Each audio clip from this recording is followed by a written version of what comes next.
Palabra del Señor. Qué bueno que disponemos este tiempo para buscar la presencia y la gracia, la misericordia de nuestro Dios. Quiero invitarles para que comencemos y vamos a abrir nuestras Biblias en el Salmo 19. Vamos a darle lectura a los primeros 5 versículos. Salmo 19, vamos a darle lectura a estos 5 versículos para comenzar. Qué bueno que usted está ahí. Esperamos que estos estudios estén siendo de bendición para sus vidas. Sabemos que pues no todas las personas que se han conectado comparten la misma fe que nosotros, pero esperamos en Dios que esto sea bendición para ustedes también. Qué bueno que disponen este tiempo también para acompañarnos en el estudio de la palabra, y esperamos en Dios, hermanos amados y personas que nos acompañan, que pronto podamos no solamente congregarnos alrededor de un teléfono o de una pantalla, sino que podamos estar todos juntos adorando y glorificando a Dios en su casa. Amén. Vamos a leer la palabra del Señor. Salmo 19, dice la palabra del Señor de la siguiente manera: los cielos cuentan la gloria de Dios, y el firmamento anuncia la obra de sus manos. Un día emite palabra a otro día, y una noche a otra noche declara sabiduría. No hay lenguaje ni palabras, ni es oída su voz. Por toda la tierra salió su voz, y hasta el extremo del mundo sus palabras. En ellos puso tabernáculo para el sol, y como esposo que sale de su tálamo, se alegra cual gigante para correr el camino. Aleluya. Qué precioso es, hermanos, dice esta palabra, que los cielos cuentan la gloria de Dios, y el firmamento anuncia la obra de sus manos. Sabe de que para mucha gente la existencia de Dios o de un ser tal como lo es Dios es algo imposible, es algo increíble, es algo que no se puede entender. Sin embargo, cuando nosotros miramos los cielos, obra de las manos de Dios, no podemos más que reconocer que alguien inteligente, con una inteligencia muy superior, tuvo que haber diseñado este universo. Qué bueno es, hermano, que usted y yo podamos alabar y glorificar a ese Dios vivo, a ese Dios verdadero. Y vamos a orar, hermanos, para dedicar este tiempo al Señor. Así que yo lo invito para que nos acompañe en esta oración. Amén. Padre, en el nombre de Jesús te damos muchas gracias por tu misericordia. Gracias porque nos has permitido llegar hasta aquí, Señor. Gracias porque hoy podemos, Señor, presentarnos delante de tu presencia maravillosa, Señor, y darte a ti toda la gloria, toda la honra, la alabanza y la adoración que solamente tú eres digno de recibir, Señor. Gracias te damos por todo tu amor, por toda tu fidelidad. Gracias por toda tu misericordia, Señor. En el nombre de Cristo Jesús, en esta noche, Señor, en esta tarde, te suplicamos que tu Espíritu Santo venga sobre nosotros, que hables tú, Señor, que seas tú el que edifique nuestras vidas, el que nos llene, el que nos sacie, el que nos alimente, Señor. En el nombre de Cristo Jesús, muchas gracias, Dios. Amén. Miguel, metes por favor el manos libres, a ver si lo encuentro, yo no lo hallé. Ahí debe estar en la taza, a ver si lo... Gloria a Dios. Vamos a alabar al Señor, hermanos, en esta tarde. Gracias, Miguel.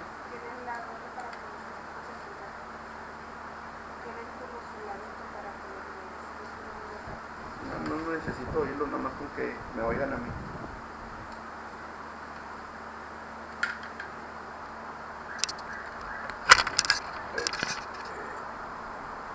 Gloria a Dios. Vamos a alabar al Señor, hermanos. Ya que tenemos la Biblia abierta ahí en el Salmo 19, vamos a darle la vuelta a la página y vamos a cantar el Salmo 18. Amén. Aleluya. Vamos a glorificar el nombre de nuestro Dios. Y hágalo con gozo, hágalo con gusto, hermanos. Sabemos que Dios es fiel, que Dios es bueno, que Dios es verdadero. Amén. Vamos a pausar el video de YouTube, como tenemos ya, para evitar los reclamos de derecho de autor. Amén. Vamos a glorificar a Dios en nuestro corazón, amados.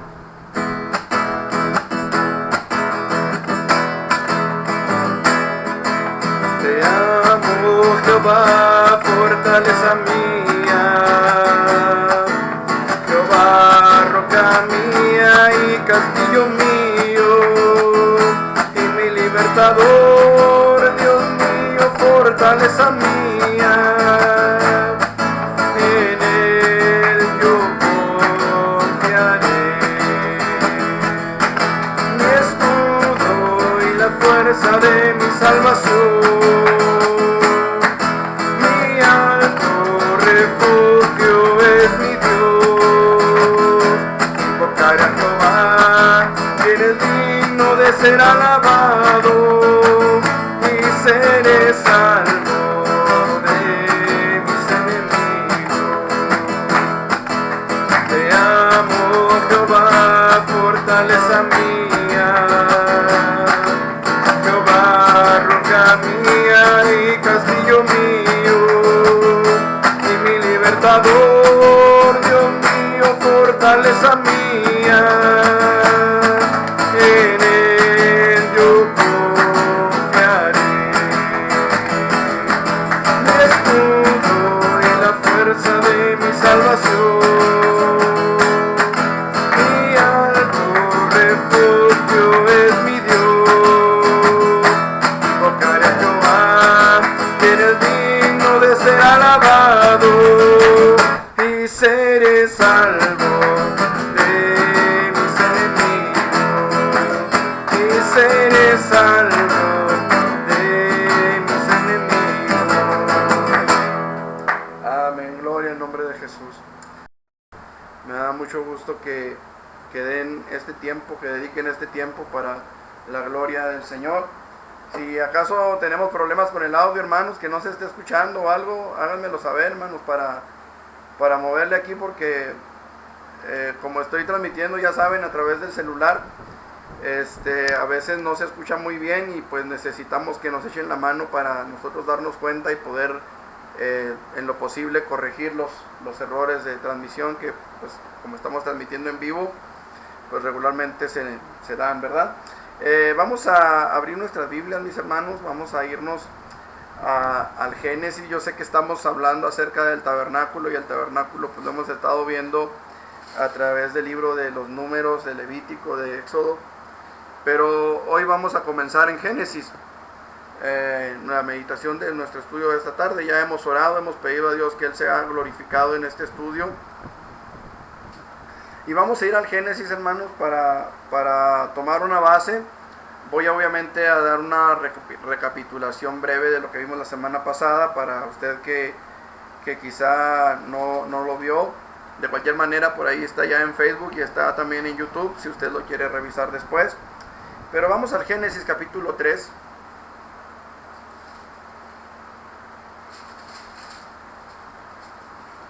Génesis capítulo 3.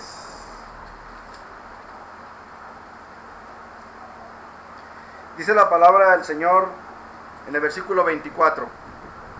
Echó pues fuera al hombre, y puso al oriente del huerto de Edén querubines y una espada encendida que se revolvía por todos lados para guardar el camino del árbol de la vida. Lo leemos de nuevo. Dice: echó pues fuera al hombre, y puso al oriente del huerto de Edén querubines y una espada encendida que se revolvía por todos lados para guardar el camino del árbol de la vida. Ok, vamos a hacer esta recapitulación rápida, breve, ¿sí? Para retomar el sentido de lo que hemos estado viendo. Dijimos la semana pasada, hermanos, que dentro de lo que se ha visto en cuanto a imágenes que se tienen del tabernáculo, habíamos visto que para muchas personas el altar del incienso estaba dentro del lugar santo en el tabernáculo. Pero vimos la semana pasada en algunas citas bíblicas, que es mi opinión personal, y bueno, usted lo puede corroborar y puede tener su opinión, ¿verdad? De que el lugar santísimo era el lugar en el cual estaba el altar del incienso junto con el arca del pacto. Esto porque dice la palabra del Señor ahí en Levítico 16 del 6 al 10, en Levítico 16, 9, en Levítico 11, 17, en Lucas 1 del 8 al 11 y en Hebreos 9 del 6 al 7, que solamente el sumo sacerdote podía ministrar a Dios con el incienso y la sangre que se rociaba sobre los cuernos del altar y el propiciatorio una vez al año. Usted lo puede ver ahí, corroborarlo con su Biblia en su casa. No me voy a meter a los textos bíblicos porque ya los vimos la semana pasada, y aparte porque pues realmente el tiempo que usamos para este estudio es de 1 hora, este video dura 1 hora aproximadamente, y no me quiero extender mucho porque ya hay algunos pastores a los que les están bajando videos de YouTube por el tiempo. Entonces solamente Aarón o el sumo sacerdote en turno podía ministrar a Dios con el incienso. También, hermanos, esto demostraría también que solo a través de la sangre del sacrificio era posible estar delante de la presencia de Dios. Cualquiera puede tener acceso a la palabra de Dios, cualquiera puede alimentarse de Dios, recibir consuelo y fortaleza y hasta dirección para su vida por medio de la palabra de Dios. Pero para tener una relación real con Dios es necesario haber sido lavados con la sangre de Cristo. ¿Sí? La palabra de Dios dice en Hebreos 9:12 que sin derramamiento de sangre no se hace remisión. Y para que seamos aceptos delante de Dios es necesario que seamos lavados de nuestros pecados. No podemos presentar una ofrenda de alabanza, una ofrenda de adoración a Dios sin antes haber sido lavados y justificados por Dios. ¿Cómo lo pruebo? Bueno, la palabra del Señor dice que había 2 sacerdotes, hijos de Aarón. Y estos 2 sacerdotes, hijos de Aarón, ojo, eran sacerdotes y eran hijos de Aarón.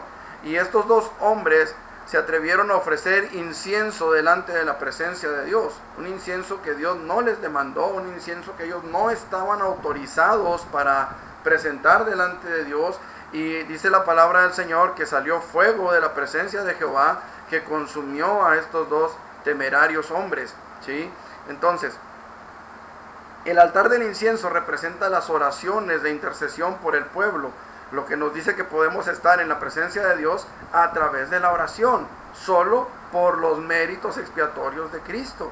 No puede haber un cristianismo sin sangre, ya lo hemos dicho, no puede haber un cristianismo sin Cristo, sin el sacrificio de Cristo por nosotros. No podemos nosotros tratar de acercarnos a Dios salvo para una sola cosa, y eso es después de que el Espíritu Santo ha tratado con nosotros, después de que Cristo ha hecho ya el sacrificio en la cruz del Calvario. ¿Cuál es esa única ocasión en la que podemos acercarnos a Dios sin antes haber pedido perdón por nuestros pecados? Precisamente es esa oración con la que pedimos perdón.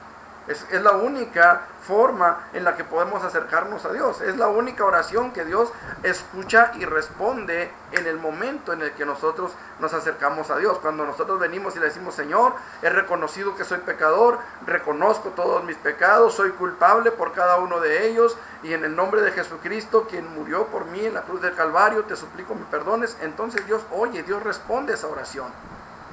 Pero una vez que hemos hecho esa oración, las oraciones subsiguientes que hacemos son escuchadas por los méritos de Cristo y son respondidas por los méritos de Cristo. No son respondidas por nuestros méritos, o porque yo me dejé crecer la barba y luego fui y me la corté, o porque yo hice esto o aquello. No, nuestros sacrificios, dice la palabra del Señor, que todas nuestras justicias a los ojos de Dios, cuando los hacemos por ganar el favor de Dios, por comprar a Dios de alguna manera, son estimados delante de Dios como trapos de inmundicia. Entonces, nuestros sacrificios, nuestros esfuerzos, nuestros méritos no son aceptos delante de Dios para ganar su favor. El único sacrificio acepto delante de Dios, la única ofrenda acepta delante de Dios, con la cual nuestras ofrendas son aceptadas, nuestros diezmos son aceptados, nuestros esfuerzos son aceptados, es solamente a través de los méritos de Cristo Jesús. Así que cuando usted lleva a cabo una obra para agradar a Dios fuera de lo que es Cristo Jesús, esa obra no tiene fruto, esa obra queda echada a un lado. Es necesario que entendamos, cuando nosotros hacemos algo para agradar a Dios, tiene que ser para agradar a Dios, no para levantarnos a nosotros, no para quedar bien, no para glorificarnos a nosotros, sino para glorificar el nombre de aquel que merece toda la gloria, y ese es Cristo Jesús. ¿Estamos hasta aquí? Esperamos que sí. No veo sus caras, espero estar en sintonía y que me esté haciendo entender. De cualquier manera, si hay alguna duda, lo puede externar a través del chat aquí mismo en el Facebook. Ok, finalmente, creo que el altar del incienso estaba dentro del lugar santísimo, porque así lo dice la Escritura. Hebreos 9, capítulo 2, versículo 4, esta cita sí la voy a leer, porque la semana pasada no me alcanzó el tiempo para leerla. Pero en Hebreos 9, capítulo 9, versículos 2 al 4, dice la palabra del Señor. Ahora bien, del 2 al 4 dije. Porque el tabernáculo estaba dispuesto así. Fíjese bien cómo estaba dispuesto el tabernáculo. Usted lo puede ver ahí en su Biblia, en Hebreos capítulo 9, versículo 2. Y si usted tiene una Biblia católica, en la Biblia católica todavía lo dice más claro. Dice, porque el tabernáculo estaba dispuesto así. En la primera parte, llamada el lugar santo, estaban el candelabro, la mesa y los panes de la proposición. Tras el segundo velo estaba la parte del tabernáculo llamada el lugar santísimo, el cual tenía un incensario de oro, ¿sí? Un incensario de oro y el arca del pacto cubierta de oro por todas partes, en la que estaba una urna de oro que contenía el maná, la vara de Aarón que reverdeció y las tablas del pacto, ¿sí? Entonces, así lo establece la Escritura. Es por eso que yo no estoy de acuerdo, repito, es mi opinión personal. Usted tendrá quizá alguna opinión diferente, pero es mi opinión personal que el altar del incienso no estaba en el lugar santo, sino en el lugar santísimo. Lo que nos habla, hermanos, de lo importante que es la sangre de Cristo para que nuestras oraciones sean escuchadas. ¿Estamos hasta aquí? No podemos nosotros, hermanos, prescindir de la sangre de Cristo Jesús, para nada. No podemos hacer a un lado a Jesús, no podemos echarlo fuera. No podemos tenerlo, hermanos, como se nos dice ahí en Apocalipsis capítulo 3, versículo 20, si mal no recuerdo, tenerlo a la puerta de nuestro corazón, tocando nuestras vidas, tocando nuestros corazones, a ver si alguien llega a escucharlo y le abre su corazón. No, hermanos, Cristo debe estar en el centro de nuestras vidas, en el centro de nuestro corazón. Nuestras vidas deben girar en torno a Él. Ok, vámonos a Génesis. Ya le di el recordatorio de lo que vimos la semana pasada. Vámonos a Génesis capítulo 3, versículo 24, ya lo leímos también. Y dice la palabra: echó pues fuera al hombre y puso al oriente del huerto de Edén querubines y una espada encendida que se revolvía por todos lados para guardar el camino del árbol de la vida. Yo sé que a lo mejor ahí en su pantalla no se notan muy bien, pero aquí en la gráfica que tenemos, tenemos una ilustración, un dibujito de un hombre y una mujer que van caminando por el camino. Se supone son Adán y Eva, que fueron echados del huerto del Edén. En esta parte de aquí tenemos un querubín y en esta parte de acá tenemos el otro, y aquí tenemos la espada que se revolvía de un lado al otro. Es una ilustración simple y sencillamente para que le pueda usted entender un poquito mejor. Amén. Ahora, el asunto aquí, hermanos, es que, permítanme tantito, estaba entrando una llamada, perdón, hermanos. En Génesis 3:24 entonces vemos esta situación. ¿Por qué Dios echó al hombre y a la mujer del paraíso? Lo vemos en un poquito antes, de los versículos 22 al 23, ahí mismo en Génesis capítulo 3. Dice la palabra del Señor de la siguiente manera. Le recuerdo, hermano, si usted tiene Biblia, por favor, abra su Biblia. Ya sabe que es necesario, hermano, que tengamos nuestra Biblia a la mano. Génesis capítulo 3, versículo 22 dice: y dijo Jehová Dios, he aquí el hombre es como uno de nosotros, sabiendo el bien y el mal. Ojo con esto, hermanos. Mire, aquí tenemos que tener mucho cuidado, porque hay infinidad de doctrinas equivocadas que se dan por un versículo mal interpretado.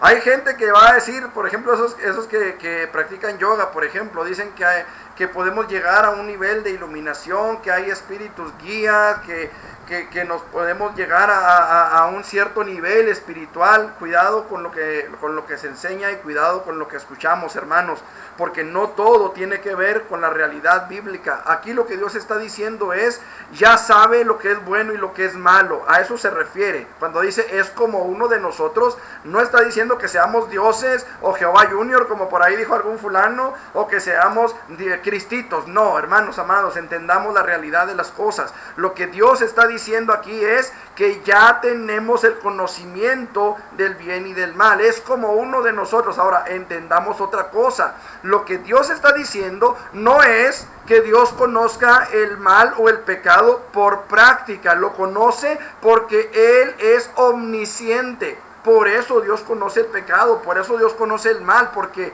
es omnisciente. Nosotros lo conocimos porque pecamos, porque lo llevamos a cabo, porque lo practicamos. ¿Me expliqué? Espero que sí. Espero que usted me esté entendiendo lo que le estoy diciendo.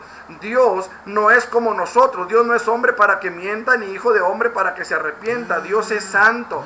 Dios es fiel. Dios es verdadero. ¿Estamos? Entonces es necesario, hermanos, que entendamos que Dios no conoce el pecado por haberlo practicado. Dios conoce el pecado porque Él es omnisciente. Usted y yo sí pecamos. Usted y yo, por eso fue que conocimos el pecado, porque lo llevamos a cabo. ¿Estamos hasta aquí?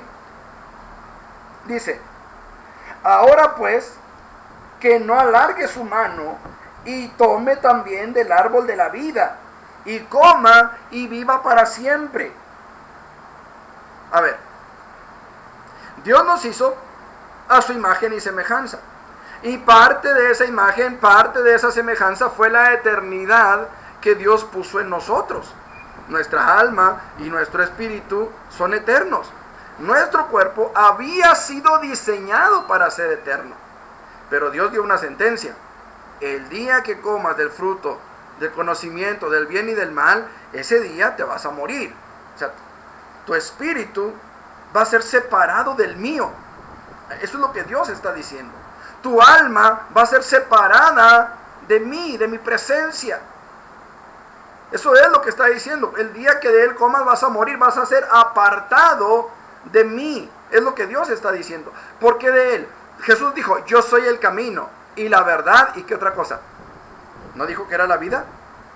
Entonces, la muerte es separación primeramente de Dios, y luego, como consecuencia, llegaría el día en el que el hombre, este cuerpo, ¿verdad? Algunos,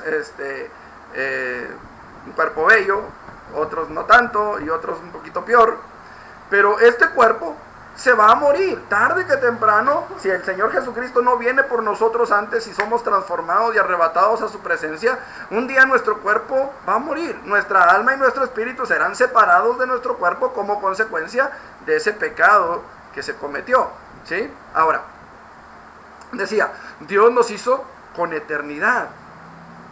Pero una vez que el hombre peca, Dios dice, no sea que viva para siempre, porque había una sentencia de muerte, de separación. Ahora, ¿por qué Dios, si nos hizo con eternidad, si Dios puso eternidad en nosotros, como la misma escritura también lo dice, ¿por qué evitar que el hombre comiera del fruto de la vida y viviera para siempre? Por la simple y sencilla razón de que viviríamos eternamente en pecado, en rebeldía. Y Dios no va a tolerar el pecado del hombre. Él dice en su palabra, el alma que pecare, esa morirá. Lo hemos venido viendo, creo que en los últimos 2 o 3 mensajes que prediqué. El hombre que pecare, el alma que pecare, esa morirá. Entonces, había una sentencia, está la sentencia todavía. El alma que peca muere. El niño nace en un estado de inocencia. Y yo no sé si usted se ha fijado, pero muchos niños, cuando están chiquitos, iba a decir cachorritos, ¿verdad? Pero no, cuando están chiquitos, de repente usted los ve riéndose y volteando para todos lados y risa y risa. Hay quienes dicen que ven ángeles.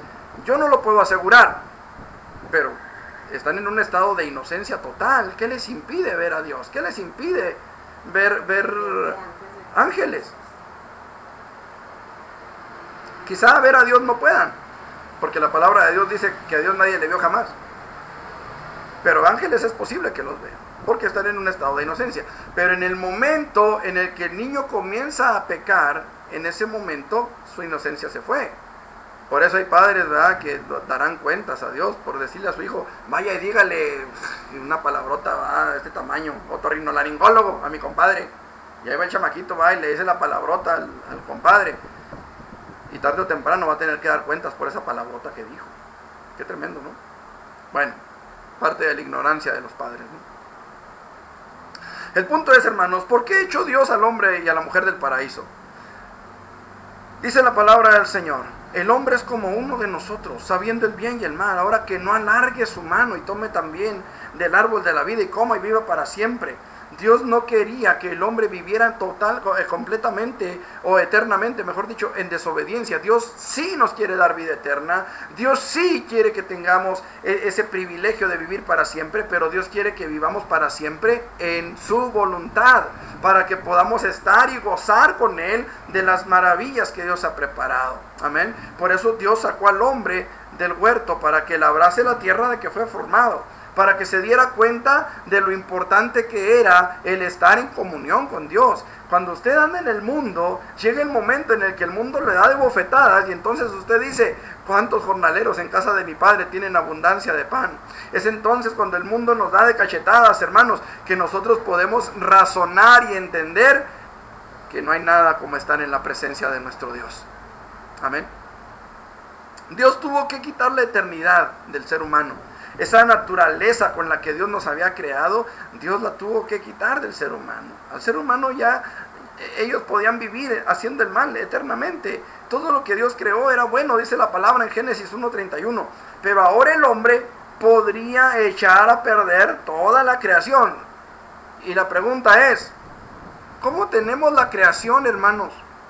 ¿Cómo tiene el ser humano la creación en nuestros días? ¿Cómo está nuestro planeta? ¿Cómo está nuestro mundo? Alguien dijo alguna vez: ya no necesitamos o ya no debemos preguntarnos qué mundo le vamos a dejar a nuestros hijos. Ahora tenemos que preguntarnos qué hijos le vamos a dejar a nuestro mundo. ¿Cómo está la condición del hombre, hermanos amados? Es por esto que Dios quitó la eternidad del ser humano.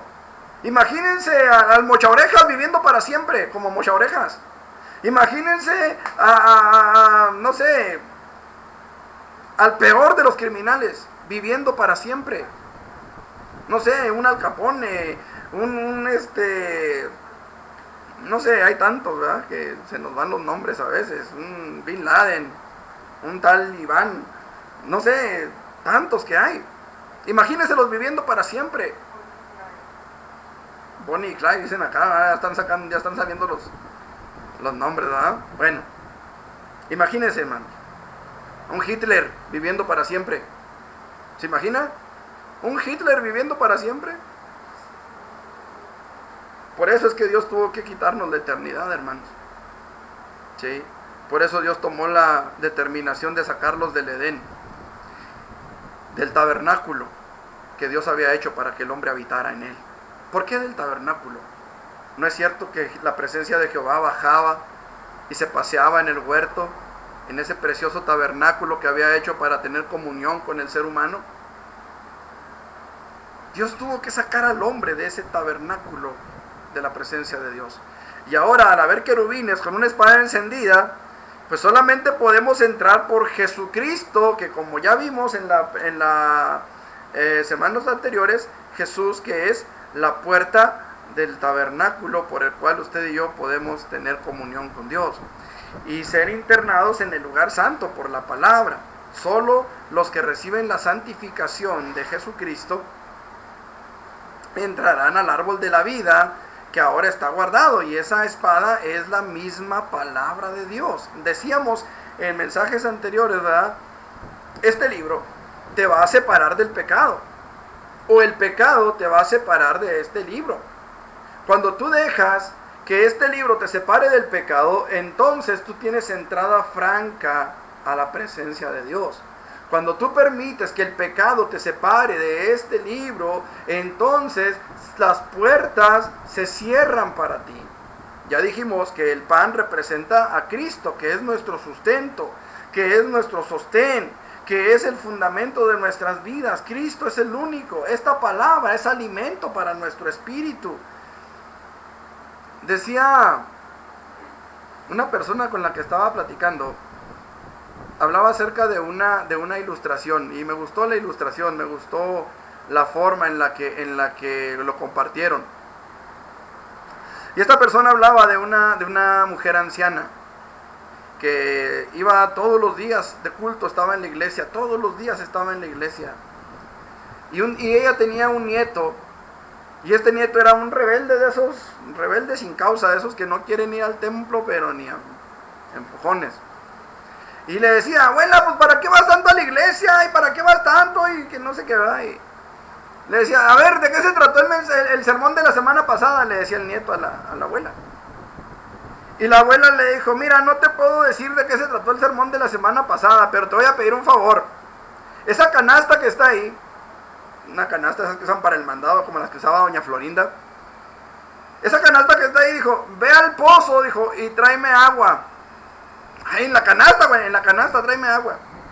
Y va el nieto a regañadientes por agua en la canasta. La canasta, por cierto, estaba toda llena de tierra. Y va por agua el nieto. Y llega con la canasta, ¿verdad? Y a ver, ahora sí, ahí está la canasta con agua. Dijo, ya llegó seca.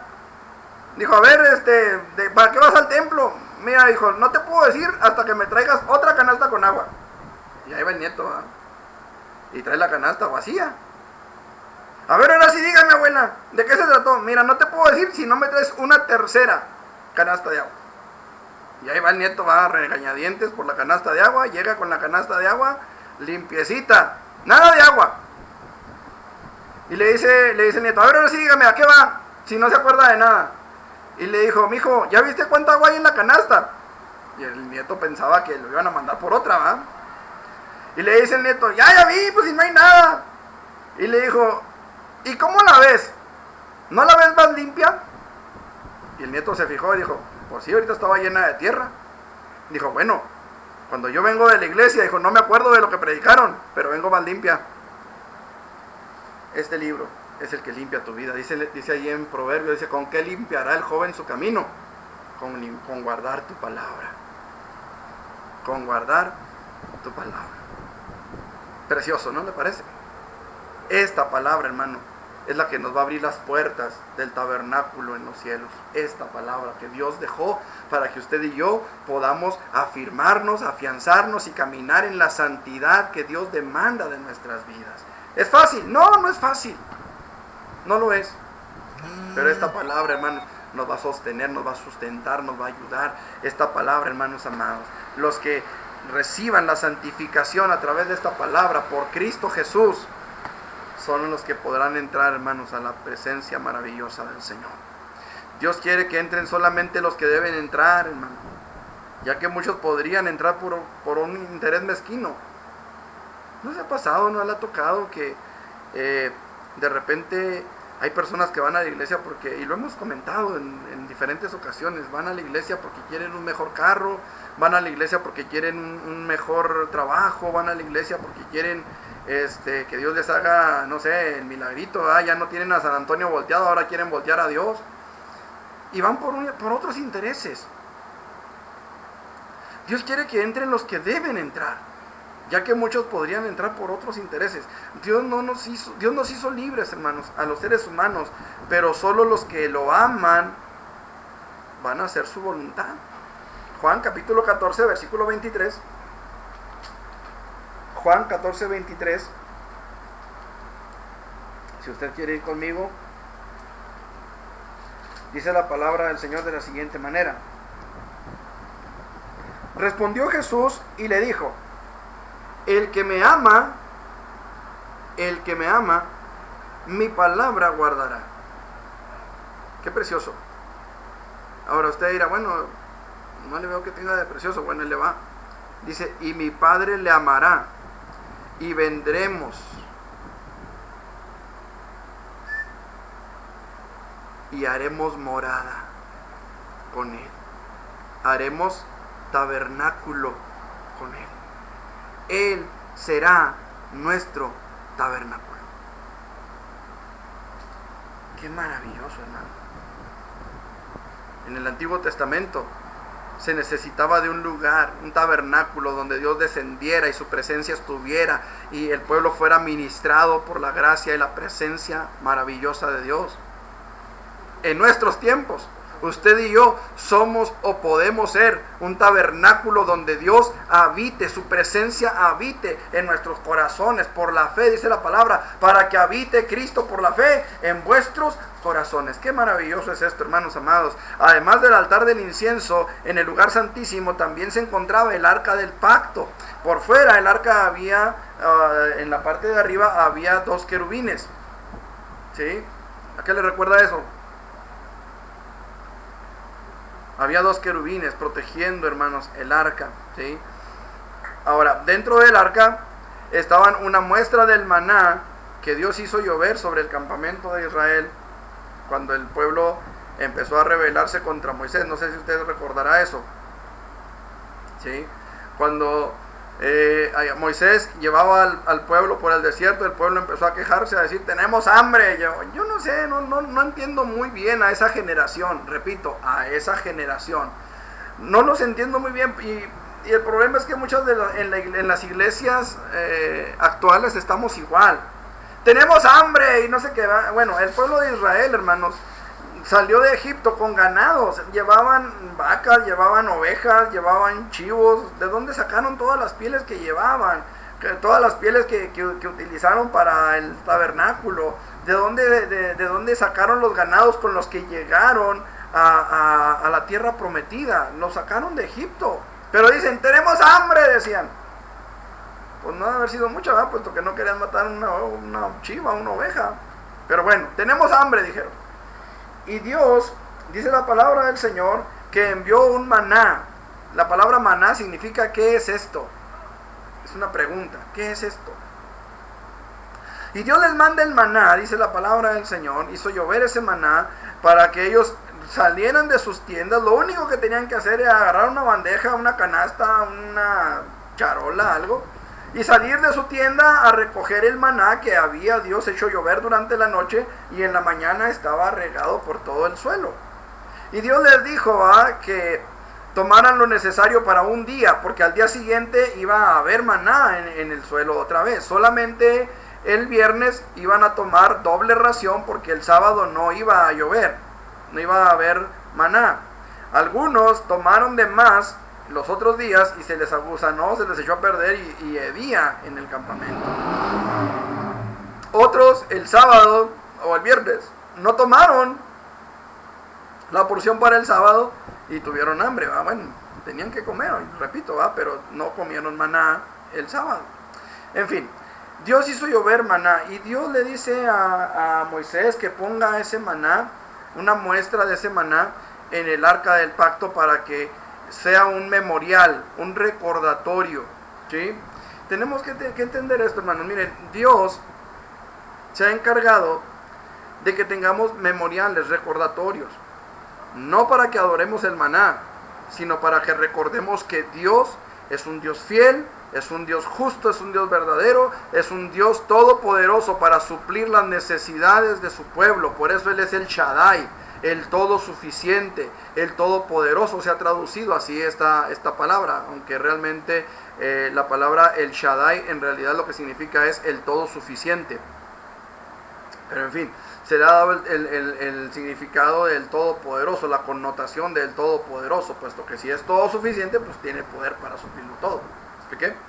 Ok, el asunto es, hermanos, que Dios le dice a Moisés que ponga una muestra del maná en el arca, y también le dice que ponga la vara de Aarón que reverdeció, y que ponga ahí también las leyes que Dios había establecido para el pueblo de Israel, una copia de las leyes. Vamos a la palabra del Señor. Números capítulo 17.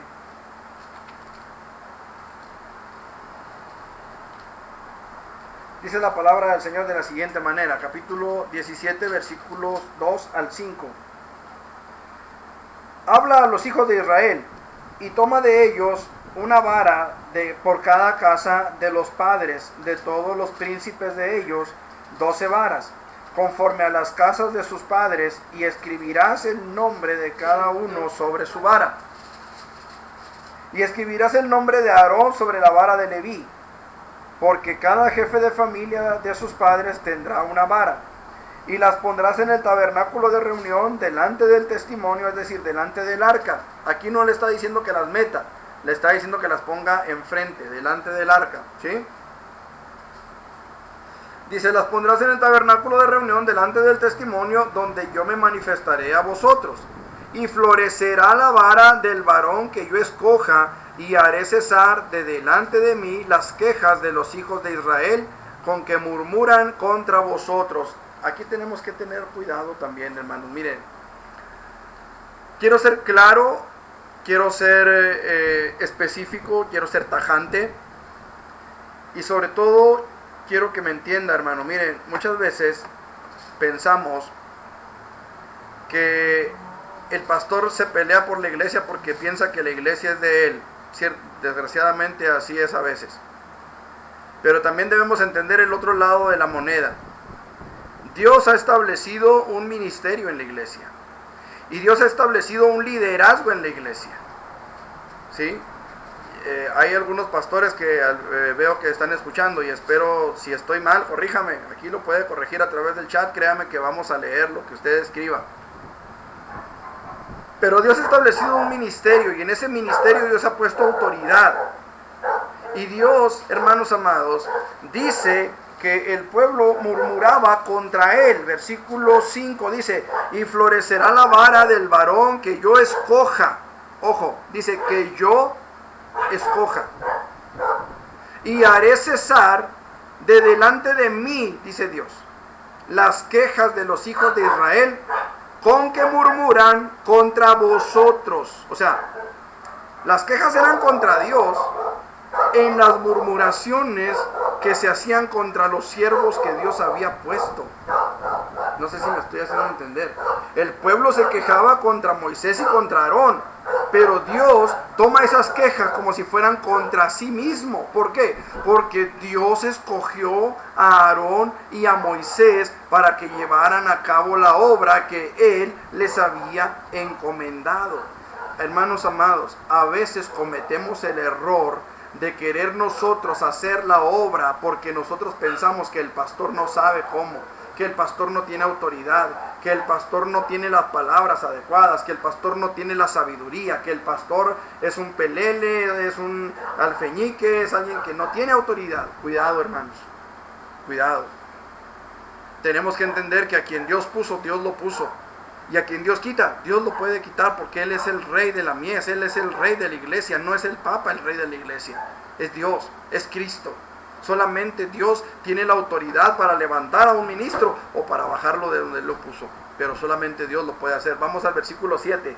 Y Moisés puso las varas delante de Jehová en el tabernáculo de reunión, y aconteció que al día siguiente vino Moisés al tabernáculo del testimonio, y he aquí que la vara de Aarón de la casa de Leví había reverdecido y echado flores y arrojado renuevos y producido almendras. Imagínense.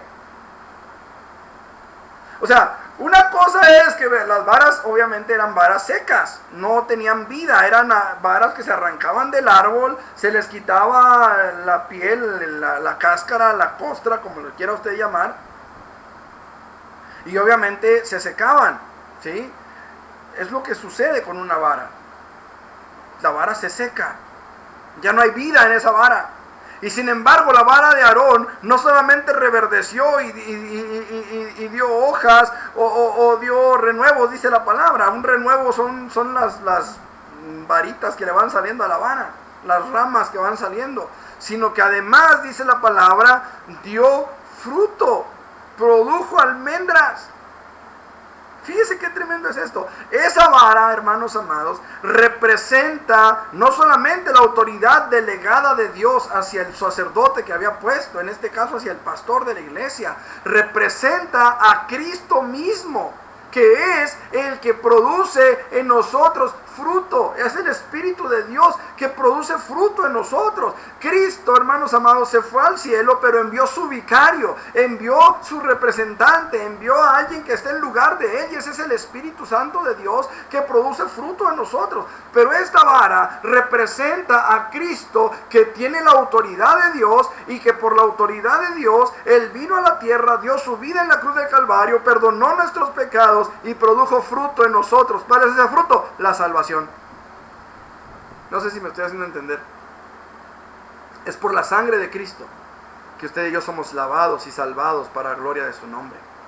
Es por la sangre de Cristo que usted y yo hoy podemos, en el nombre de Jesús, dice la palabra, pondrán la mano sobre los enfermos y sanarán, hablarán nuevas lenguas, echarán fuera demonios, si tomaren cosa mortífera, dicen, no les hará daño. Qué importante es que usted y yo entendamos que es por la autoridad, dice, en mi nombre echarán fuera demonios. No, hermanos, no es por la unción apostólica que algunos presumen tener. No es, hermanos amados, por los méritos que algunos presumen haber hecho. Es por la sangre, por el nombre de Cristo Jesús que usted y yo podemos salir adelante en nuestras vidas. Dios puso la vara de Aarón, hermanos amados, como señal de autoridad, como recordatorio de que no hay autoridad sino de parte de Dios, y las que hay por Dios han sido establecidas. Lo mencionábamos este domingo. Las autoridades que tenemos tendrán que darle cuentas a Dios algún día, porque no están puestos de por sí.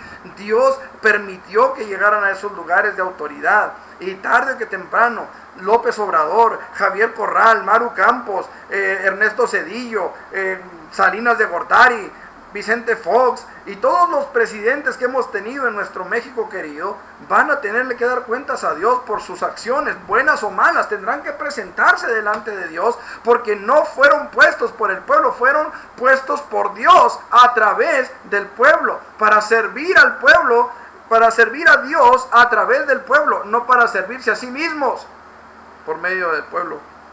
Espero estarme haciendo entender. Dice la palabra ahí en Romanos capítulo 13,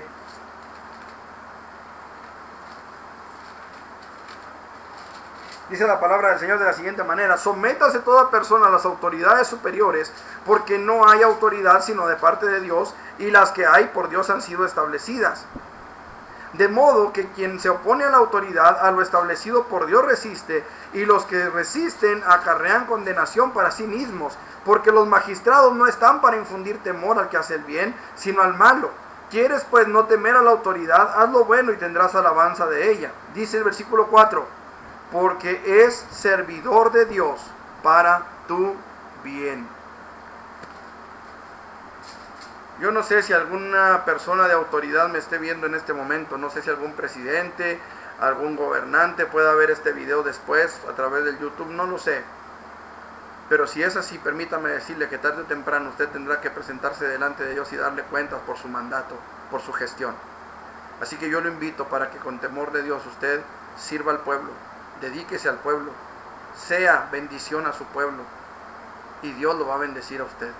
Dios lo va a honrar a usted, Dios lo va a exaltar a usted, lo va a respaldar en sus decisiones. Pero usted entienda, usted es un servidor de Dios a través de su pueblo, a través de su nación, a través de su gente. Es Dios quien rige al pueblo, hermanos. Y las tablas de la ley que hablan de la justicia de Dios también estaban ahí en el arca. Esas tablas de la ley, hermanos, fueron puestas ahí para que usted y yo entendamos, hermanos, que nuestra posición delante de Dios era una posición muy precaria. Era necesario que Cristo viniera a darnos, a través de su autoridad y de su sustento, hermanos, la posibilidad, la certeza de que nuestras deudas fueron pagadas. Decía, no sé si en el estudio pasado o en sermones pasados, que hay cantantes que dicen que Cristo vino y canceló nuestras deudas. Con todo respeto debo decirles que no. Cristo no canceló la deuda de nadie. Él pagó nuestras deudas.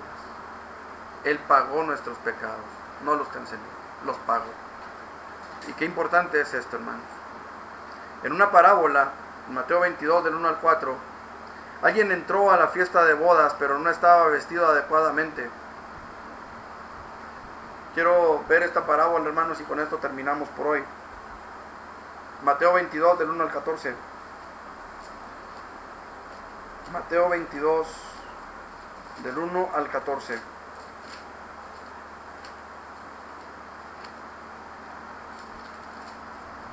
Dice la palabra del Señor de la siguiente manera: el reino de los cielos, respondiendo Jesús les volvió a hablar en parábolas diciendo: el reino de los cielos es semejante a un rey que hizo fiesta de bodas a su hijo, y envió a sus siervos a llamar a los convidados a las bodas, mas estos no quisieron venir. Volvió a enviar a otros siervos diciendo: decid a los convidados, he aquí he preparado mi comida, y mis toros y animales engordados han sido muertos, y todo está dispuesto, venid a las bodas.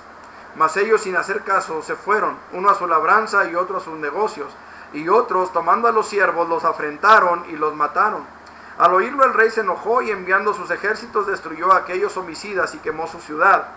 Entonces dijo a sus siervos: las bodas a la verdad están preparadas, mas los que fueron convidados no eran dignos. Id pues a las salidas de los caminos, llamad a las bodas a cuantos halléis. Y salieron los siervos por los caminos, juntaron a todos los que hallaron, juntamente malos y buenos. Y las bodas fueron llenas de convidados. Y el rey entró para ver a los convidados y vio allí a un hombre que no estaba vestido de boda. Y le dijo: amigo, ¿cómo entraste aquí sin estar vestido de boda? Mas él enmudeció. Entonces el rey dijo a los que servían: atadle de pies y manos y echadle en las tinieblas de afuera. Allí será el lloro y el crujir de dientes, porque muchos son llamados y pocos escogidos. Alguien entra a la fiesta de las bodas, pero no va vestido adecuadamente. No estaba vestido con la justificación o con la justicia de Cristo. No había sido revestido de la justicia de Cristo. No estaba lavado en la sangre del Cordero. Fue echado a las tinieblas de fuera. Y nos muestra cómo existe un gran celo que nadie pueda entrar a la vida eterna sin pasar el examen de la palabra de Dios, sin haber entrado primeramente por la puerta, como decíamos la semana pasada, sin haber atravesado los atrios, es decir, sin haber entrado por la puerta, sin haber pasado por el altar de los holocaustos, sin haber pasado por el lavacro, sin haberse vestido sus ropas sacerdotales, es decir, sin haber sido revestido de la ropa especial que Dios demandaba para poder entrar al lugar santo, sin haber entrado al lugar santo, sin haber ofrecido el pan en la mesa de los panes de la proposición, sin haber encendido el candelabro, sin haber ofrecido su oración en el altar del incienso y haber rociado los cuernos del altar con sangre, sin haber rociado sangre o esparcido sangre hacia el arca del pacto. No podemos, hermanos, estar en la presencia de Dios sin haber atravesado todo el tabernáculo de reunión. Qué importante es que entendamos: Cristo es nuestro tabernáculo. Él es el que abre nuestra entrada a la presencia de Dios. Es grande, hermano, el celo de Dios por su santidad. Por eso el segundo mandamiento dice: porque yo, Jehová, soy tu Dios, fuerte y celoso. Por eso la palabra dice, hablando del apóstol Pablo: el Espíritu que Dios ha hecho morar en vosotros os anhela celosamente. Dios es un Dios celoso y nos quiere para Él. Este hombre fue echado a las tinieblas de fuera. ¿Por qué? Porque no entró por la puerta, no pasó por los atrios, no fue santificado y vestido de boda en la sangre de Jesús, que representaría el lugar santo. No pudo llegar a la misma vida eterna en presencia de Dios, presencia de Jesucristo mismo, y el paraíso en los cielos, que representaría o sería representado por el lugar santísimo. Gloria a Dios. Hermanos, por hoy esto será todo. Esperamos verles la próxima ocasión, el próximo jueves a las 8 de la noche para nuestra reunión de oración. Esperamos verles, hermanos, con todo nuestro corazón. Esperamos que esta enseñanza sea de bendición para sus vidas. Si usted tiene algún comentario, puede hacérnoslo llegar. Si tiene alguna pregunta, hermano, igualmente háganosla llegar. Si usted tiene en su teléfono instalada la aplicación Zoom, háganoslo saber, hermano. Nos gustaría tener interacción con ustedes a través de esta aplicación. Si usted la tiene, háganoslo saber. Le mandamos una invitación para que usted se nos una en cada estudio y pueda compartir también su opinión. También usted pueda participar y los demás podamos escuchar su participación. Amén. Que Dios me los bendiga, mis hermanos. Los vemos el jueves con el favor de Dios. Reciban un saludo de parte de mi familia y con el favor de Dios por aquí nos vemos, hermanos, la próxima ocasión. Dios les bendiga, Dios les guarde, hermanos. Amén.